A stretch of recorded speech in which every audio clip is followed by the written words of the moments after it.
Thanks, Tappy, and welcome along to our review of a very special day in harness racing, not only in Launceston but in Tasmania in general. It's been great to have Sam Nanai here for the running of the $100,000 Australian Derby. Sam, I think all in all we can say that the club has done harness racing proud today. Yeah, and the first thing that came out of it past that was, hey, we want to hold it again, which is good. Yes, well that's true. In fact, they're hoping to lock it away for the next 5 years, and from my own point of view, I think a couple of things have shone through today. That is that I wish the club the very best with their strong push to get lights here. It's obviously of paramount importance to the future success of Launceston. And I think it's something that will happen. Yes. No time frame, but will happen. All right, and something else as well, when and if another Inter-Dominion series comes to Tasmania, the way that they've conducted this and the enthusiasm and dedication the club has shown, I think they've put their hand up to say that why not do something a little bit like Harold Park and share it, say, between Newcastle and Sydney as it was. I think if Tasmania has another Inter-Dominion, it should be shared between Launceston and Hobart. Well, the Launceston people will tell you, yeah, that's okay, we'll give Hobart one round of heats. Well, certainly. I know there's a little bit of infighting between both sides of the state here, but I can tell you one thing, this has been a fantastic day to see the hard work that's gone behind it. And talk about hard work, well, Neil Brady had exactly that, just getting this mighty filly Elected Live over for the Australian Derby. Sam, she had a 12-hour road trip down from Sydney to Melbourne. She had a 14-hour boat trip to get across here. She jumped shadows and nearly hurt herself pretty badly in a workout before the race. She came out and toyed with the colts and geldings. She's about this big, Adam, and I reckon it must be all hard. It's just incredible what she was able to achieve today with the horses that were back in the field chasing her. Just how good is she? She must be unbelievably close to the best filly we've seen in the last 10 years, and that includes, of course, Tailor Made Lombo. That's a massive wrap. Well, she's only the third filly to win the Australian Derby. It was first run in 1979. Misty Maiden won in the 1980s for Mick Lombardo, and then Tailor Made Lombo in, I think, 98 for Mick Lombardo again. So there's a first there. It's a non-Lombardo filly to win. But I think we'd have to be honest and say she has beaten one of the strongest Australian Derby fields we've ever seen put together. And left them with no excuses.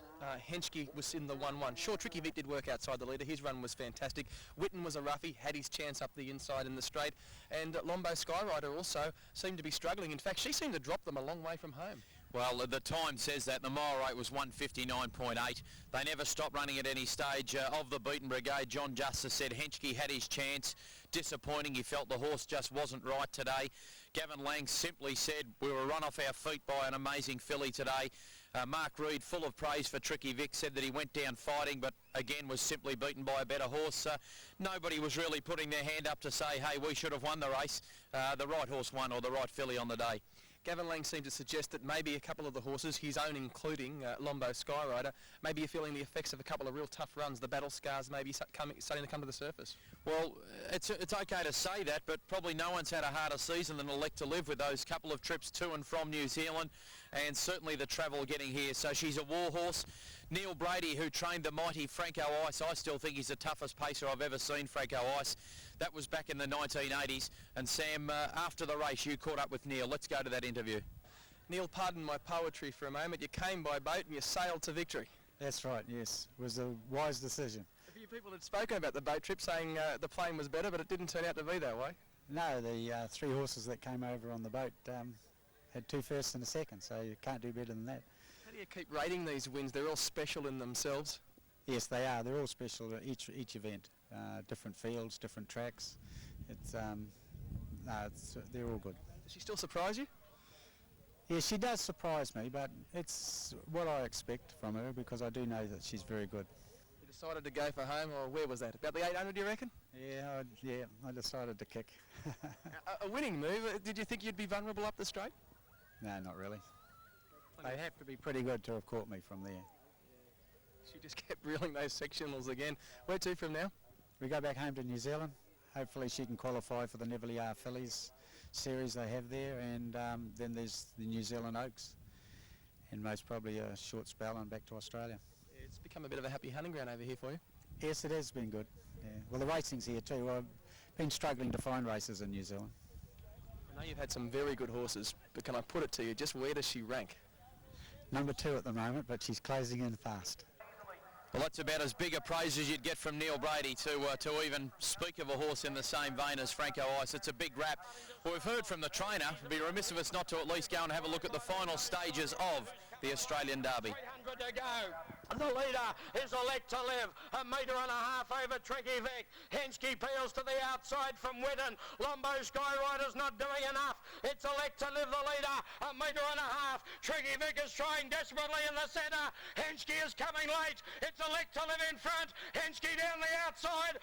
Elect to Live won't give in. Elect to Live's going to win it. Elect to Live wins the Derby, 1.5 metres. Whitten came again, if anything, to get second. Tricky Vic was third. Well, we've covered the big one. You could see no excuses for the Beaten Brigade. An amazing display by a fantastic filly, and we look forward to seeing a lot more of her Elect to Live in Australia for the major Oaks, Victoria, Queensland and the Australian Oaks later on in the season. The other feature, Sam, earlier on in the day was taken out by Jonells' son. It was the Easter Cup, and it set the scene for the Derby. A terrific two-horse battle down the home straight. And Adam, obviously a race and a story that you've already touched on that was tinged with a bit of sadness, of course, the last time racing for Peter Den Houting. Another party the inside going well. Jonells' son about 1.5 metres away. They've got it between them. Getting to third is Cam Strike. Jonells' son after another party who won't give in. It's another party now. Jonells' son's coming at him. Jonells' son has put his nose in front. Another party comes back again.